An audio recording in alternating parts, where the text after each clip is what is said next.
Hello again, and welcome back to the Slow Flowers Podcast with Deborah Prinzing, episode 475. This is the weekly podcast about American flowers and the people who grow and design with them. It's all about making a conscious choice, and I invite you to join the conversation and the creative community as we discuss the vital topics of saving our domestic flower farms and supporting a floral industry that relies on a safe, seasonal, and local supply of flowers and foliage. This podcast is brought to you by slowflowers.com, the free nationwide online directory to florists, shops, and studios who design with American-grown flowers, and to the farms that grow those blooms. It's the conscious choice for buying and sending flowers. And thank you to Florist Review Magazine. I'm delighted to serve as contributing editor for Slow Flowers Journal, found in the pages of Florist Review. Read our stories at slowflowersjournal.com.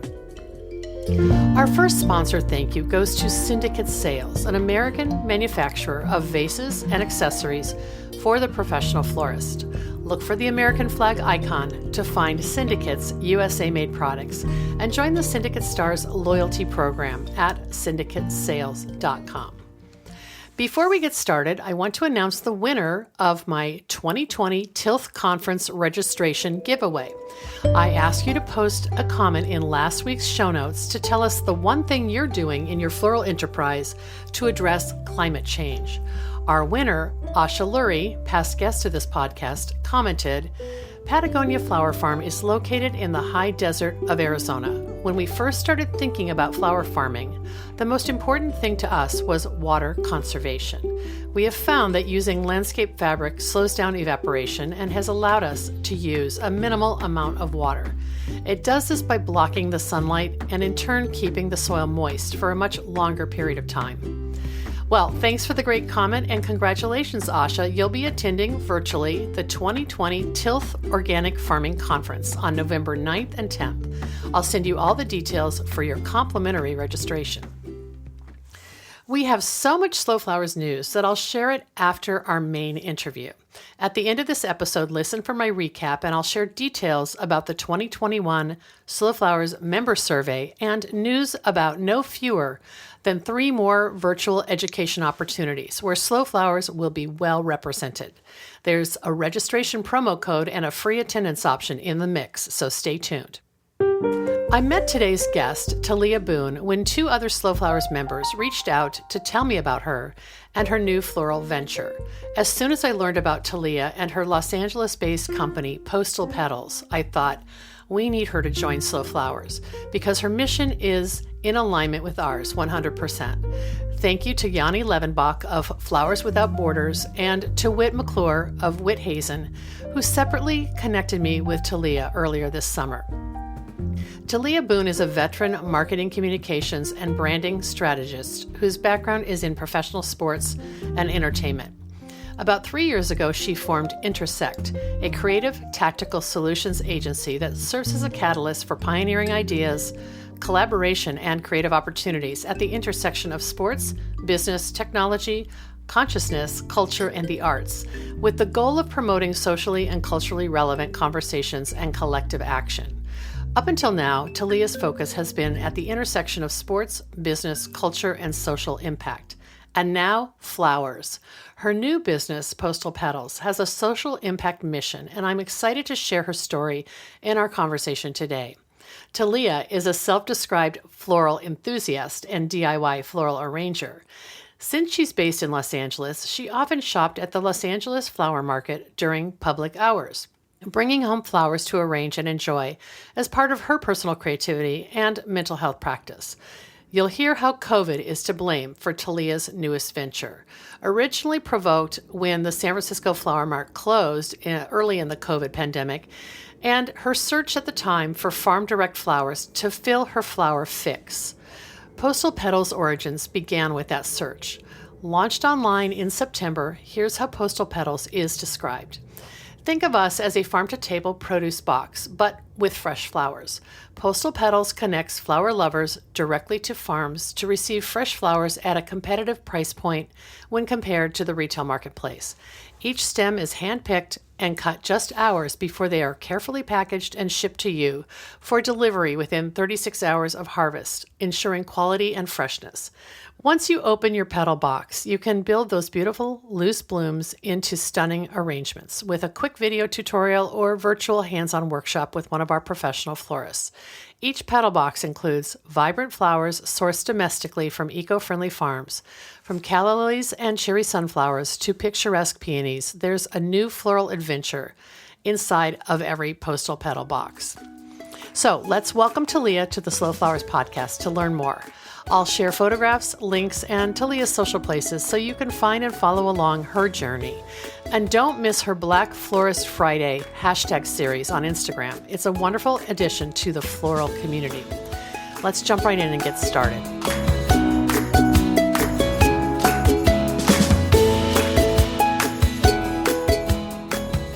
Welcome back to the Slow Flowers podcast with Deborah Prinzing, and I am delighted today to introduce Talia Boone of Postal Petals. Talia is coming to us from Los Angeles via Zoom. Hi, Talia.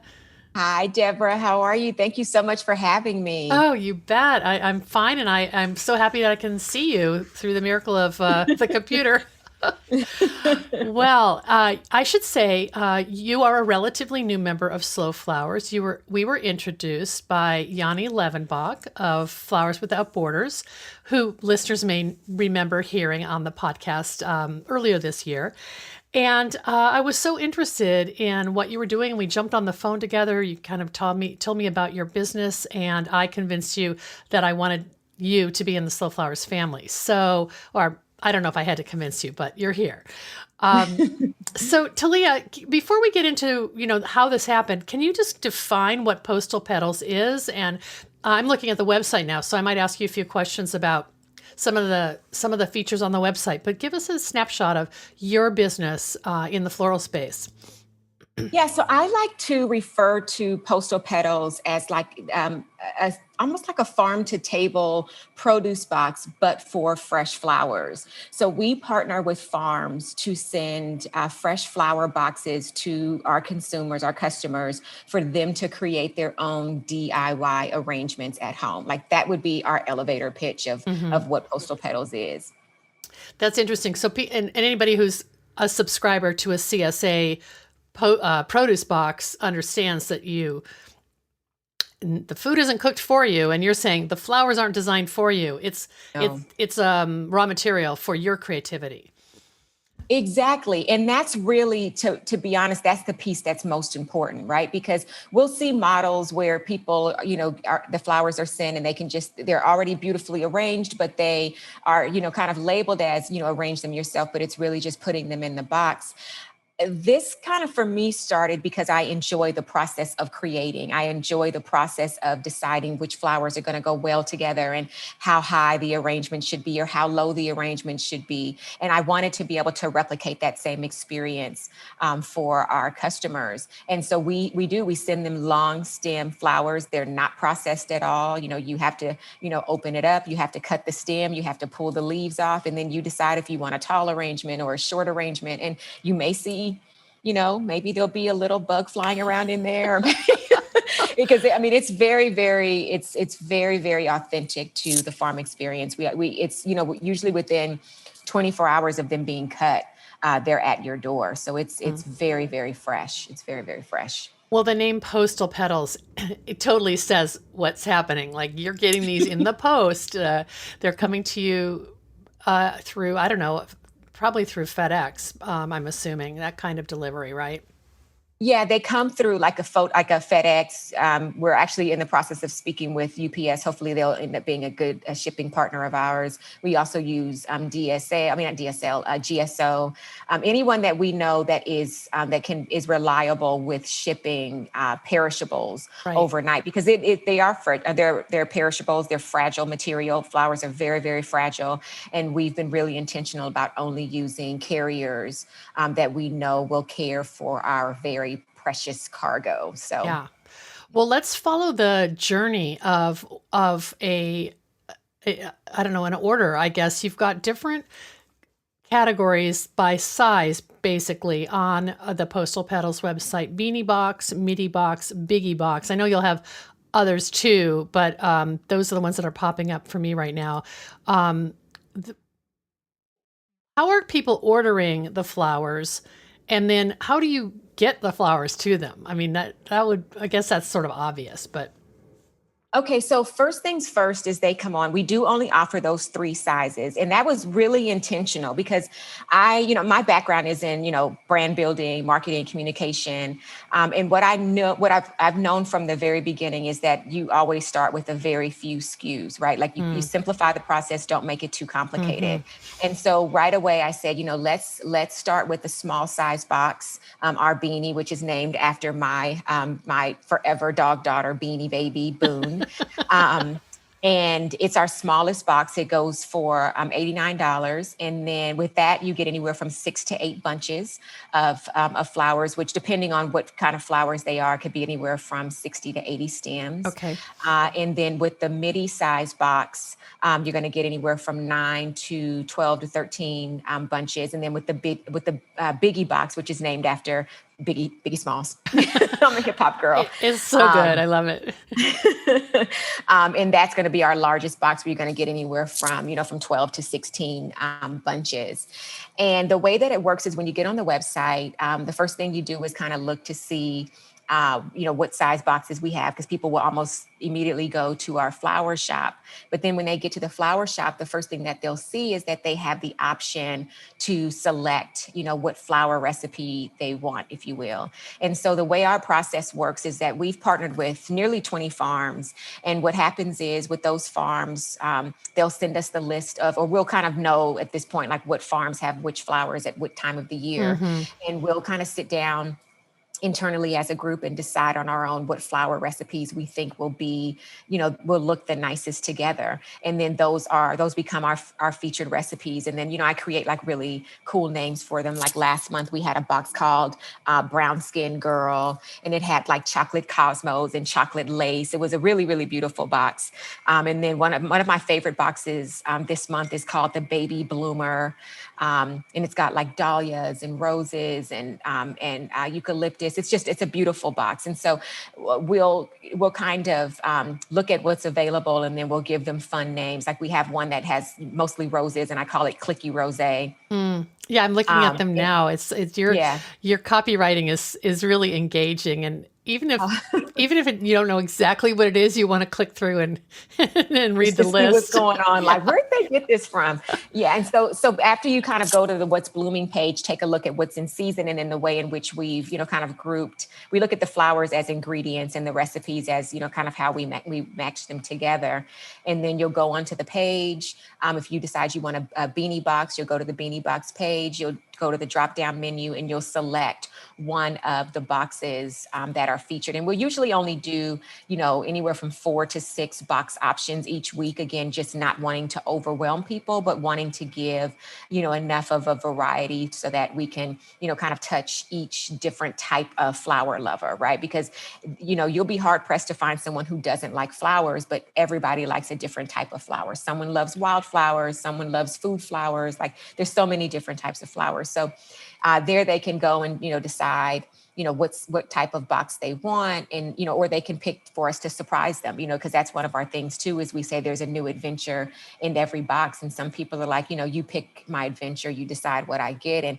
I always love when we can do that, because then we get to surprise them. They don't know what's coming, and we'll get feedback where they'll message us and say, I love this box. It's so great. And that's the kind of feedback that I really enjoy. Yeah. And, people can either do a one-time purchase, or they can do a subscription for either every week, every other week, or once a month. And then you said that you work with about 20 different farms. These are they're U.S.-based farms, correct? Only U.S. Okay. Only U.S.-based farms. And that was really intentional for 2 reasons. First and foremost, it just didn't sit well with me or really make good sense to me that I would import flowers when there are plenty farmers here that offer fresh flowers. Also, in my extended life, we do work around like human rights issues, civil rights issues, environmental issues, and it would have been so incredibly hypocritical for me to increase my footprint on the earth through this project by shipping flowers from around the world. And that's not, I want to be clear, it's not to speak ill of anyone who does. It's just it's a decision that I have the right to make. And I decided that I wanted them to be domestic. And the second reason is really just for the sake of just supporting the U.S. economy, right? Like part of the trigger for me starting this business, one, selfishly because I wanted to be able to have flowers that I could arrange, but then also two, me being made very aware of how, in particular, the U.S. flower industry had been, so incredibly impacted by COVID-19, and the fact that, there weren't events, there weren't weddings, and there were farmers that were actually suffering. And so I just felt like, well, if I want flowers, I'm sure other people want flowers. And if the farms have flowers that they need to sell, I want to first focus on the flowers of the farmers that are, kind of in my family, if you will, in my American family. So, and you are based in the Los Angeles area, and I'm guessing most of the farms that you're currently working with are California based, but I could be wrong. Most of them are, yes. Okay. Most of them are, yes. We're actively working to lock in additional partners across the country. Yeah. Just because we're shipping everywhere now. We're shipping to New York, Rhode Island, Florida, the Carolinas. We're shipping everywhere. Chicago, Colorado. Like we're shipping a lot of different places. Talia, are you?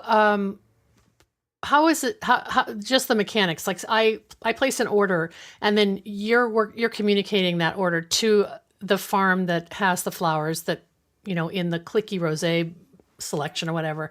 And then the farm is handling the shipping direct, right? Does that cut out a couple of days that like you're not handling the flowers, right? We're not handling the flowers. And thank you for asking that question, Deborah, because that was actually really, really important because, one of the things that we wanted to do was look at the ways in which flowers are shipped, right? But then also, and not just from a longevity and a quality standpoint, but also from a cost perspective, because I wanted it to make sense financially, right? Like I wanted it to be where people could get as many bunches of flowers in their box as possible. But then also I wanted those flowers to be able to last. And from being in this industry that, flowers will sometimes ship 2 and 3 times before they land, with the consumer. So by the time they get to a consumer, they could be 5 to 15 days old just because they've been, kind of cared for, at the grocery store or at the florist or whatever. And so I really just wanted to cut that piece out, not to say cut out the florist, because I don't believe that we compete with florists, right? We're offering a completely different service, but because we ship directly from the farms, we don't need to add on to the cost of our flowers so that we could pay for the flowers to be shipped from the farms to us, and then for us to put, in fancy packaging and then ship out to our customers directly. Like there's just no need for it. And even to that point, if you don't mind me even getting into, our strategy around packaging and branding, we really don't do it. And it's just because it just does not feel necessary. And it also feels very tone deaf for me at this point, right? Like we're in a space where, I want these flowers to do 2 things. I want them to be, beautify spaces and enhance moods. And I want them to be like a soul filler for people. I want people to be, engaged in the experience and give them an opportunity to just, kind of, I don't want to say forget what's happening around them, but give them a space to breathe, give them an hour or 2 hours where they can kind of quiet their minds. And the more flowers they have to do that, the better. And in the process of building this company, one of the first things I started looking at was, okay, I want to have really cute branding and these boxes and all of this stuff. And as I kind of started looking, I was like, wow, this stuff is really expensive. And I would have had to take out, because let's be honest, whenever you get that really fancy branding, it's always the customer who's paying for it. It's never the company, right? It always comes out of the quality of what the customer gets. And I just didn't want to do that. Like I just kind of felt from a common sense perspective, people are going to throw that stuff away anyway. And it's the flowers that people are paying for. It's the flowers that they want. And it's such a For me, again, I want to be really mindful, because sometimes it can seem, like I'm passing a judgment on anyone who does it. And I want to be really clear that that's not my intent. It's not my heart to do that. I can only speak about my personal Right. preference. Right. It felt like a vanity move. And I thought that, so long as we sent people fresh, long lasting, high quality flowers, that's really all they would need to remember us. Right. Like they'll remember where those flowers came from, and they'll want to go back and get more. And so far that's worked. Well, they're It's worked.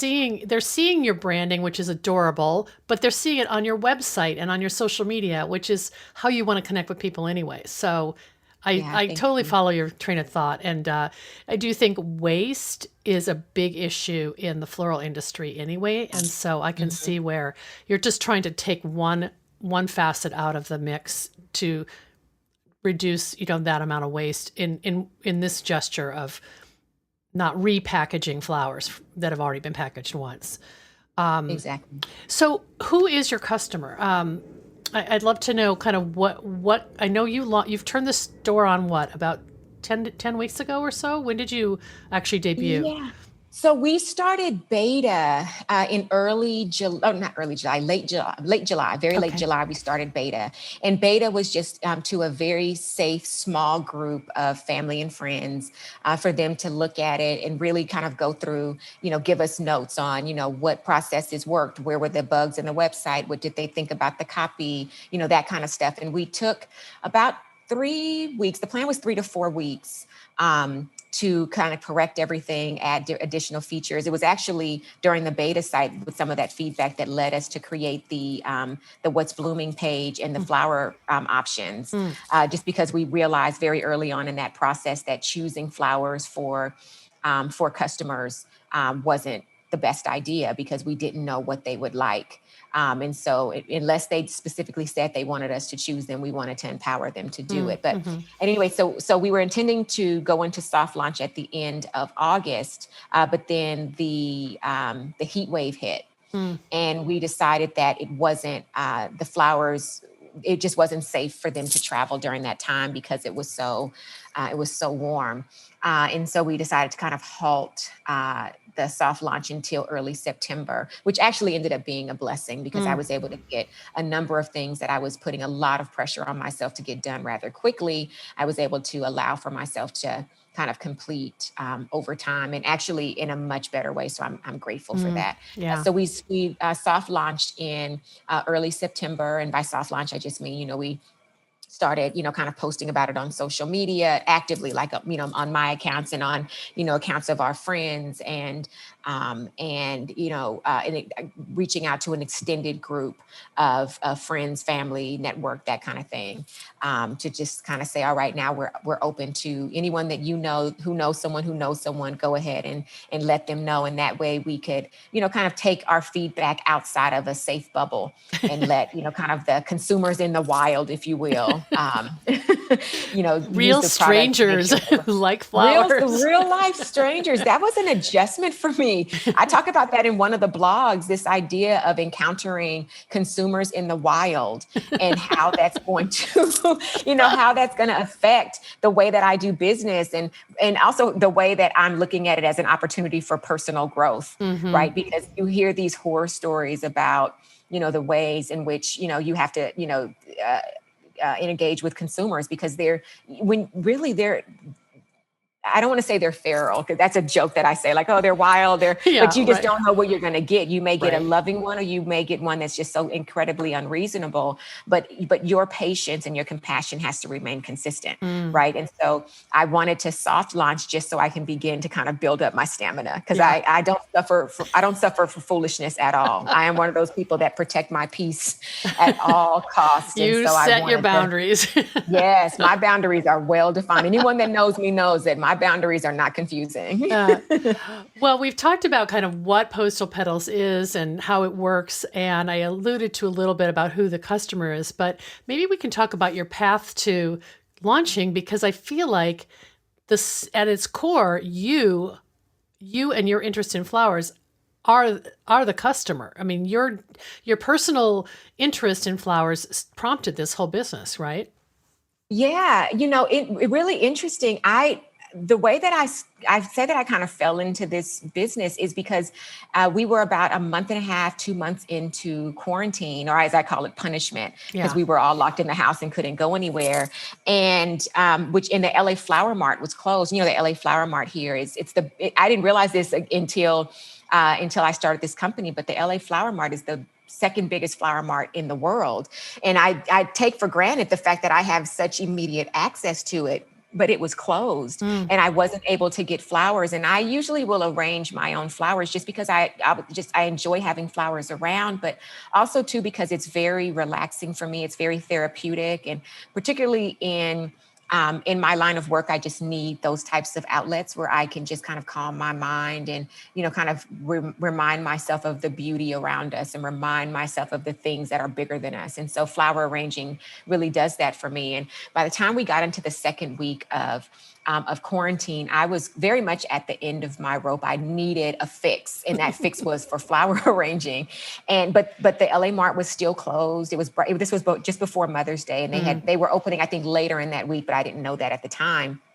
And I ended up down this rabbit hole on Instagram and found a flower wholesaler that ships.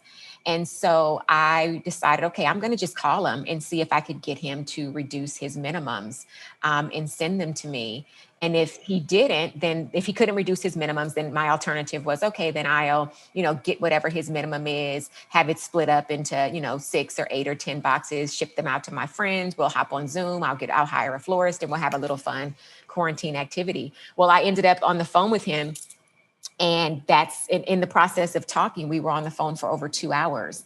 And by the end of the conversation, I realized that the reason I was calling him was a business, right? Like that if I was, in need of flowers to arrange, there may be other people who wanted, to have flowers at their house that they could arrange on their own. If I thought that, this could be a really cool, fun and engaging activity, for me and my friends to do virtually, someone else might want to do it, or a company might want to do it, or a sorority might want to do it. And so that's really kind of how it all came about. And I thought about it. I mentioned it. He said, I actually think that could work. And I immediately went to work, putting together the wireframe, building out what the brand story would be. And here we are. That was 3 months to July when we betaed, and now we're 4 months, 4.5, 5 months almost. Wow. Can you say who that is that you had the long 2-hour conversation with? Yanni. It was Yanni. It was Yanni. And if it weren't for him, I would not have the Postal Petals wouldn't be a thing if it weren't for him. And the reason being is because, and you know him, he's so incredibly knowledgeable about flowers, but he's also so very patient with the information. And the reason that I was even able to come to this idea is, it's not that he just said, no, your minimums are too low, I can't work with you, bye. He was kind enough to help me understand why he couldn't do what I wanted him to do. He said, hey, this is why the minimums are what they are. This is why the farms aren't able to do it. This is how the farms have been impacted. Like, he was so kind and gracious and generous with that information. It allowed the conversation to continue to go. And through that, not only did I gain knowledge, I also gained empathy. And I wanted to figure out a way to solve not just the issue of, other people need flowers too, but also realizing like, wow, this industry is beginning to suffer as a result of this pandemic. And because that's a lot of the work that I do anyway, kind of before I got into the impact stuff, was working with brands to kind of figure out the best way to launch or survive or, rebrand and all of these things. And I immediately thought of this and just was like, I feel like this could help. This is one of those win-win-win situations. And it just turned out to be so. Well, it sounds like you created the business, and Yanni is your outsourced procurement manager or something. I mean, he's kind of your interface with some of the farms, right?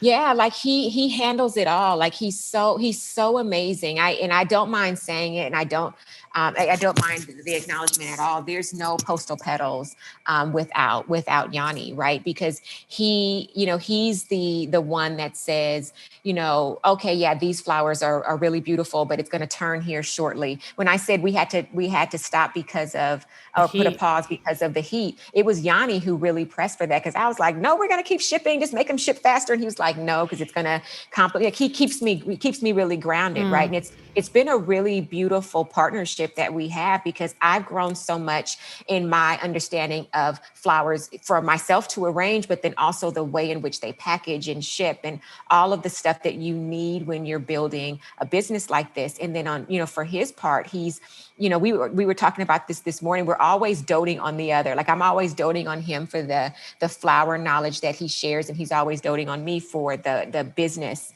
acumen and the Yeah. business and the branding strategy that he's able to learn as well. So it's a really beautiful partnership. I love collaborating with people in a way that everybody's able to grow.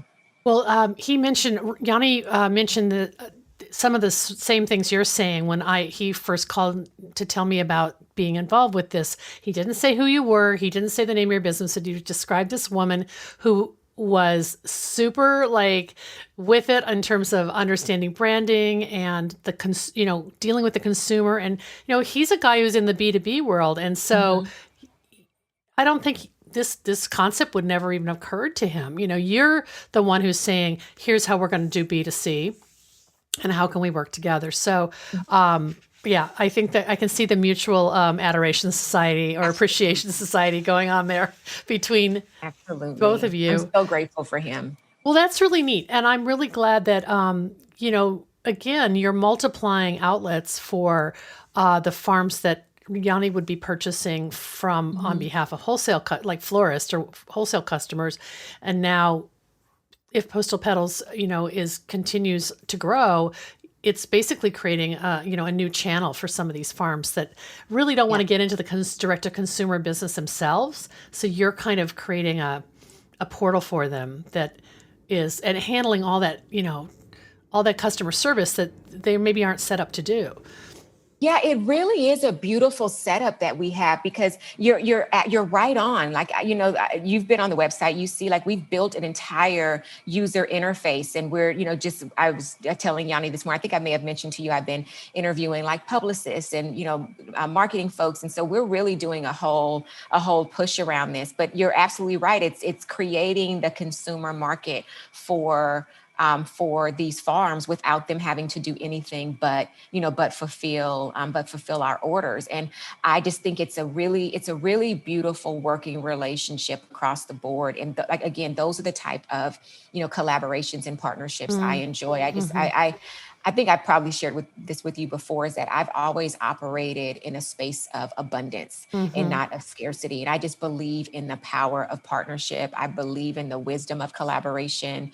I very much believe in that old adage that if you want to go fast, go alone. If you want to go far, go together. And so the way that it's all pulled together, that we can work collaboratively, it really, it makes me happy, because it's the way in which I enjoy working. And, as we begin to grow the workshops, I want to begin to include florists in this process as well, and begin to work with them to, to kind of host, some of the, the flower design aspects of the online workshops. And so, I realize that this is a new model for this industry. And, there's been some florists that I've reached out to, and they've been not interested at all. And I think it's a natural reflex. It's a survival, because they may see us as a competitor, but I don't see us as a competitor at all, right? You can't send a box of Postal Petal flowers to someone in the hospital, right? You can't send a box of Postal Petal flowers to a funeral home or to someone who's sick and ailing, right? Like, I feel like there's space for all of, That's for a really all of good point. our talent and expertise. That's a really good point. I'm glad you brought that up. I have so many questions for you, Talia, but I feel like we should take a pause and tell people a little bit about you and what your backstory is before you dove into flowers, because you have a very long resume and a very successful history in other professions, and you're still kind of juggling two businesses right now. So can you give us the short version of the long story? Yeah, I'll give you, it is a long story, but I'll give you the short version of it. My background is in public relations. I started in sports. I'm from the Los Angeles area, went to school in San Diego, started doing public relations for NFL, the NFL teams. And then I moved to Washington to work with the Washington team. And then from there, I just kind of, grew to start to turn into doing, after I left the NFL as a whole, was doing a lot of work in like Marcom, marketing, communication, brand strategy, partnerships, all relating around brands and sports, and then sports and entertainment properties. Several years ago, just to back up, what I would do with the way that it would look when I'd work with the brands in the sports and entertainment assets is that we would work with the brand, partner them with sports and entertainment assets to utilize their social equity to promote a product or service that the brand would be launching, right? And so I did that work for several years. A few years ago, I kind of got a little bit exhausted of the work that I was doing, really not because I didn't enjoy the people or the environment, but really just because I felt like it was getting to a point where all that I was doing was making people with money more money, and I wanted more substance. And so I spent almost 2 years really just kind of meditating on what the next phase of my life would be, what the next phase of my professional life would be. I knew that I had a very coveted network in sports and entertainment. I knew that I had a God-given expertise and skill set in, Marcom and branding and strategy and all of those things. And I didn't want to forsake any of it, but I wanted my work to be impactful. And so all of that culminated into the launch of my agency, my new agency. Well, new, it's almost 3 years old now. And I call it Intersect. We call it a tactical solutions agency. And what we do is we still work with sports and entertainment, but we work now at the intersection of sports and entertainment, corporate and consumer brands, and social impact. So whereas before we were bringing together brands with sports and entertainment assets to launch a product or service, we are now bringing together corporate and consumer brands with sports and entertainment assets for the purpose of social impact. And all of our work is done based on data research that shows that today's consumer, more than they care about a product or service that a brand provides, they care that the brand is socially and culturally aligned with the issues that are most important, which for all intents and purposes are social impact, social justice issues. So everything that we focus on is, human rights or civil rights focused. I'm talking like immigrant rights, women's rights, LGBTQ rights, criminal justice reform, educational development, economic development, that kind of stuff. So we work with brands, we work with film and TV studios, and we have a number of our own initiatives. So it's a little different than flowers, but but that's the work that we do. And that's why, when you'll look on the website and you'll see messaging through our social media, you'll see some of that in there because, this is, Postal Petals is very much my company, as is Intersect. And, it wouldn't be authentic if I wasn't bold about demanding justice for Breonna Taylor, or bold about encouraging people to vote, or, bold about, the loss that we've all suffered with the death of, the notorious RBG, right? All of those things are important for me to be able to express, not just as a person, but as a person who owns a company. Well, so interesting, because this model that you developed for Intersect, in a way, you're now able to run that whole program through Postal Petals. So when you use the word socially aligned, it kind of resonated with me, because Postal Petals in and of itself is aligned with your values and your priorities for operating in today's cultural environment and the landscape. So having your own business allows you to do that. It's really exciting to witness, and it's encouraging to me, because I believe that I want Slow Flowers to be the same way. And so your role model, you are being a role model for me as well, Talia, just to watch your Instagram feed and watch some of the graphics that you put up, and unapologetically saying, hey, this matters to us. Yeah. One of the things I thought was so exciting that you started doing, and I want to draw everyone's attention to it, but you have a resource now on Postal Petals where you've started basically a directory of Black florists in the U.S. who you want to highlight. Some of whom are Slow Flowers members, but not enough of them. And I want to be able to follow and support this growing, kind of presence of creatives and artists who are Black in the floral space who maybe haven't gotten the recognition that they need. Oh, yes. Thank you so much for bringing that up. That was not planned. I'll be honest, that wasn't planned. What happened was, as we, were starting to kind of pull together the lists of florists for us to reach out to partner with for the workshops, I noticed that there weren't a lot of Black florists on that list. And so I had my team very intentionally research Black florist. And then a friend of mine, Ness Abagaz, she runs this vegan Ethiopian restaurant in LA called Osla. It's amazing. It's so delicious. But she connected me with Whit Hazen. And on the call with Whit, she and I started talking, and Whit had mentioned that Mahesh had also put together a list of Black florists. And then so between the list that we compiled, the list that Mahesh had, which had a lot of the same Black florists on there, but then we found a couple of other resources. We just kind of combined those lists.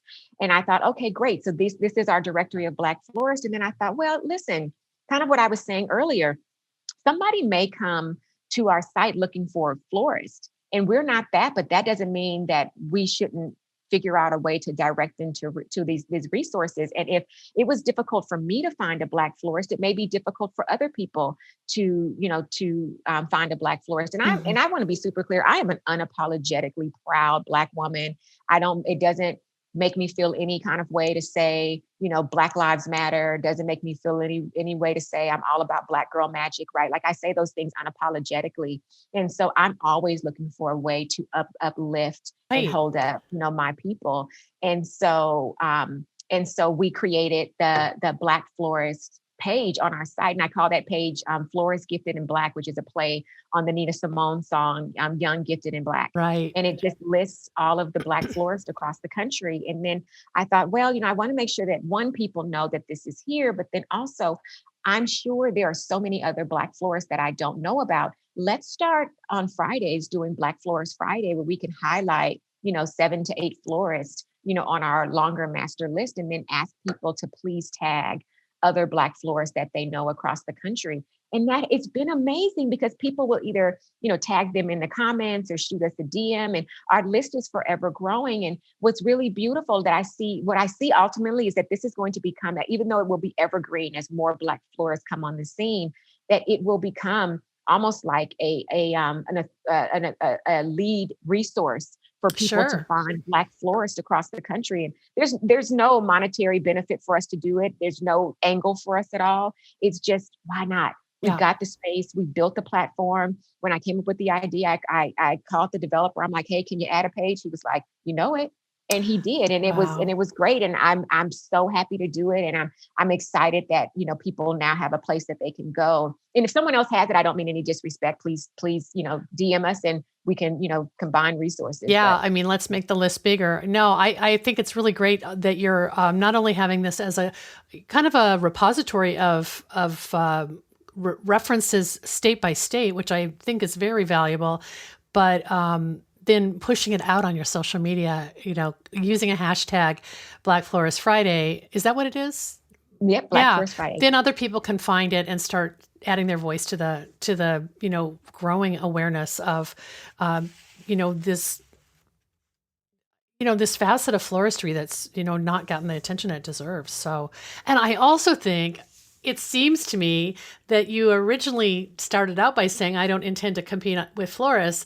This is like your demonstration of that belief, that there's room for a business like Postal Petals and for, florists in the same conversation. And there's enough work for everybody if we take that attitude.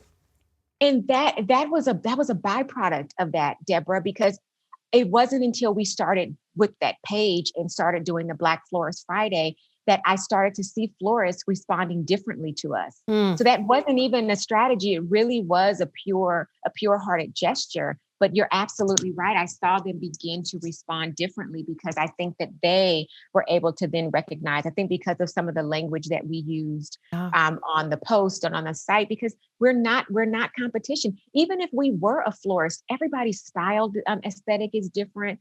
People buy art in their homes and they may have art from 10 different artists, right? Like Exactly. I just believe there's enough for all of us. It's better to work together than work against each other. And so yes, Yeah. that was a byproduct, but yes, it's beautiful because I feel like now they do see us as more of an ally, Right. and a possible collaborator, rather than someone that's coming in to destroy their business. Because that I can't make flowers for everybody, so I don't want to be. Well, it's I don't back want to. to Yeah, it's back to your personal philosophy of abundance and not scarcity too. So yeah, I'm inspired by that. Hey, if someone's listening to this and they want to do business with you, I'm thinking there might be florists who want to get in touch and talk to you about your future rollout of online courses, which we didn't really get into, but the information is on your website. But also maybe growers who want you to know what they have and whether they're a source for you. Is that something you're open to, or are you ready for that yeah. information yet? Yeah, absolutely. Absolutely. If they can email us at hello@postalpetals.com. Okay. That's how they can reach us kind of generally. And then my assistant will kind of farm the emails out, or they can DM. I have someone that manages, that helps kind of to manage our social media, but I'm also in there all the time because I'm overbearing that way because I'm wanting to see like who's messaging us, what are they saying, all of these things. So I'm in there. So Yeah, I a lot of get times, it. if you're seeing what's happening on, if you DM Postal Petals I'd say 8 times out of 10, it's me responding. And if you want me responding, just say, hey, Talia. And then, they'll just Yeah. say, hey, somebody in DM looking for you. Well, Talia, do you ever get to play with flowers anymore? Or are you just too damn busy? What's really sad is that I don't play with them still as much as this whole thing started with me wanting to get more flowers that I can play with. And I probably had them maybe 5 or 6 times in the last few months, which for some people sounds like a lot, but for me, and when I'm wanting to do them every other week or so, is not really enough. But I'll tell you where I'm getting my fix is in building this company. And I know it probably sounds like oh, Oh, I it's bet, I'm creative. so sure. But it is, it's a creative outlet, and it's interesting. And you'll find this, people find this if they choose to read the blogs that I've written on the website. But I talk very openly about how I, for all intents and purposes, have ended up using this company as like an emotional crutch, Mm. right? In this space that we're living in, I am so incredibly this juxtaposition of being overwhelmed by what's happening in our world between a lot of the social injustices and the COVID and just a significant amount of personal loss that I've experienced over the past several months.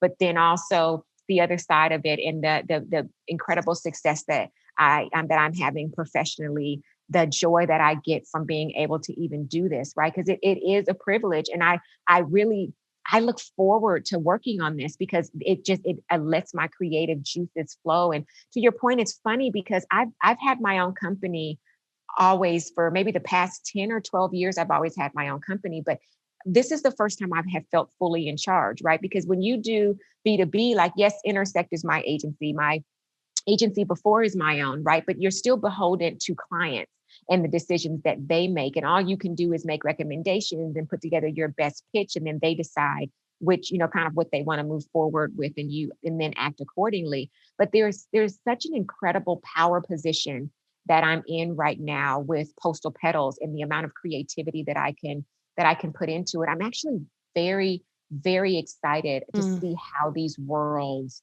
between Intersect and Postal Petals really do begin to come together. And I want to see Postal Petals successful because I see as Postal Petals becomes more successful and our profile rises and, we begin to, ship more boxes and have more customers and all of those things. A natural byproduct of that is going to be that we're going to be a far more impactful company, and that we're going to be able to do a lot more good in the world, and a good, in our communities around the country. And that makes me really excited. It makes me very, very excited. I'm looking very far down the road, but I see what's coming. I very much. Well, I'm excited for you, and I'm so delighted to meet you and have had a chance to interview you. We actually also have an article that's going to post on Slow Flowers Journal online magazine around the time that this podcast lands. So people will be able to read more about your journey and your philosophy and your unique path to flowers that, is so inspiring. So I'm delighted that we could do this and share your story with the larger podcast community and the Slow Flowers community. And I look forward to doing some more fun things together. So thanks for being on the show today. Absolutely. Thank you so much for having me. It means so much. I really, really do appreciate your support. I appreciate you sharing my story and that of Postal Petals with your audience. And this is just the beginning. So I appreciate you helping us get started. I agree with you. Okay. Thanks so much, Talia. Okay. Thank you. Bye. Bye-bye.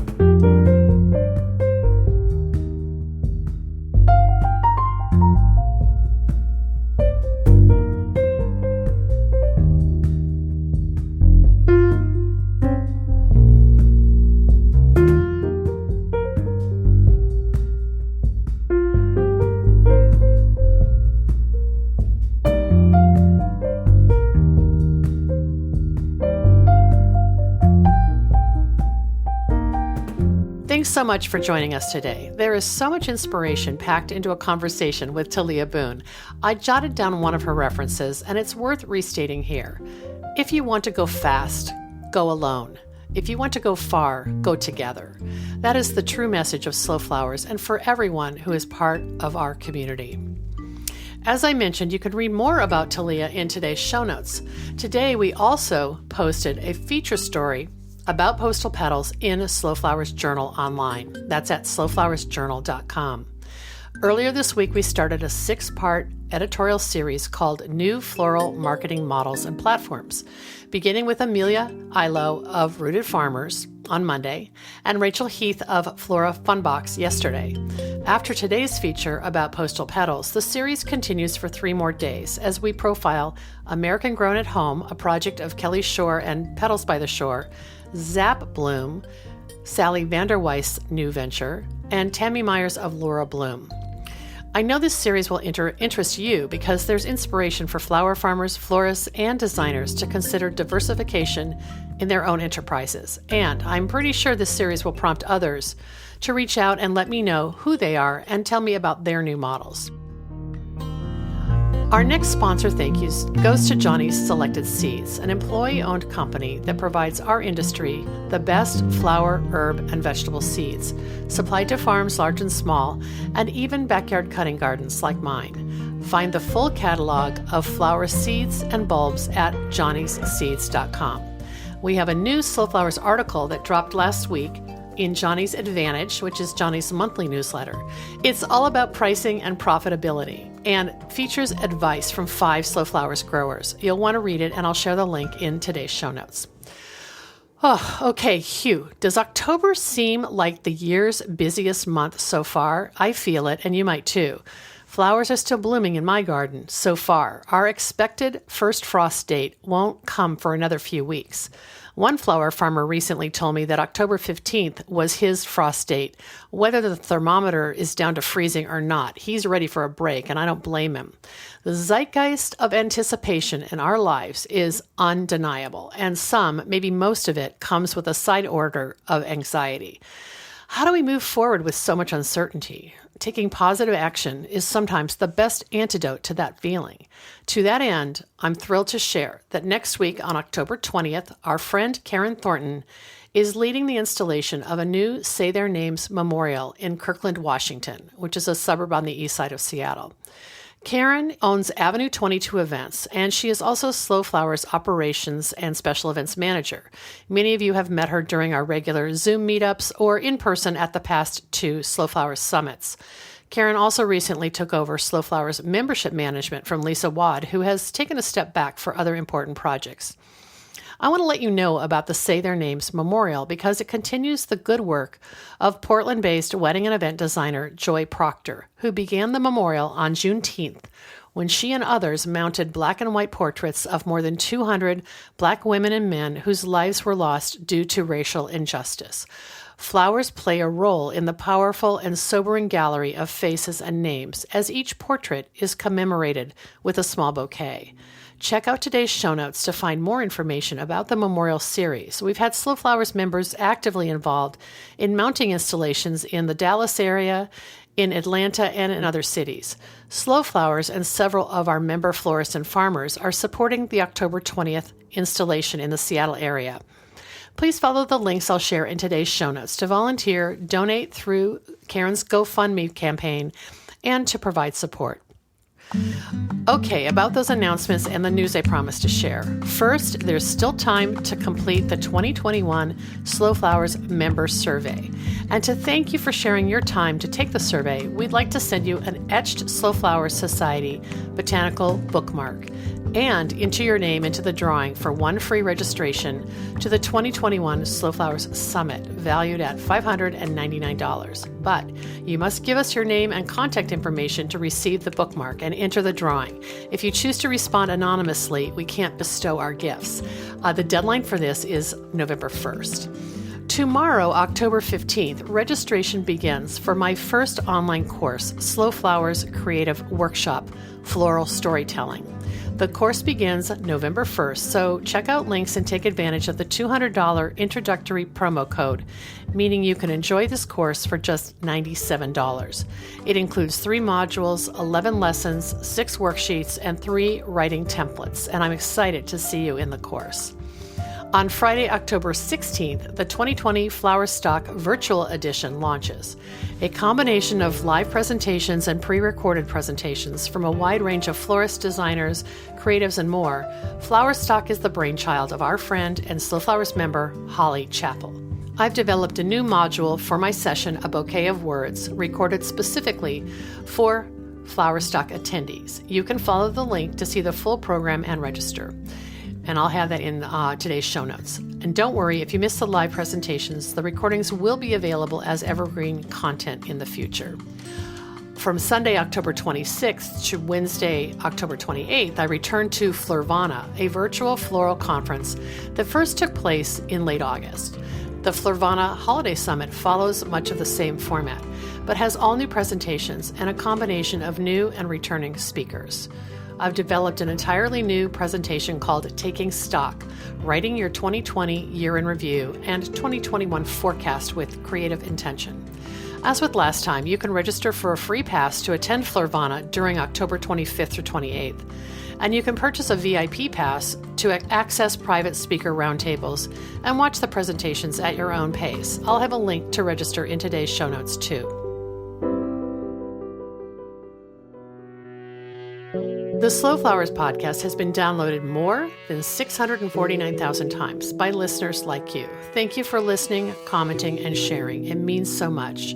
As our movement gains more supporters and more passionate participants who believe in the importance of the American cut flower industry, the momentum is contagious. I know you feel it too. I value your support and invite you to show your thanks with a donation to support my ongoing advocacy, education, and outreach activities. You can find the donate button in the column to the right at deborahprinzing.com. Our final sponsor thank you goes to Mayesh Wholesale Florist. Family owned since 1978, Mayesh is the premier wedding and event supplier in the U.S., and we're thrilled to partner with Mayesh to promote local and domestic flowers, which they source from farms large and small around the U.S. Learn more at mayesh.com. I'm Deborah Prinzing, host and producer of the Slow Flowers podcast. Next week, you're invited to join me in putting more American-grown flowers on the table, one vase at a time. And if you like what you hear, please consider logging onto iTunes and posting a listener review. The content and opinions expressed here are either mine alone or those of my guests alone, independent of any podcast sponsor or other person, company, or organization. The Slow Flowers podcast is engineered and edited by Andrew Brenlin. Learn more about his work at soundbodymovement.com.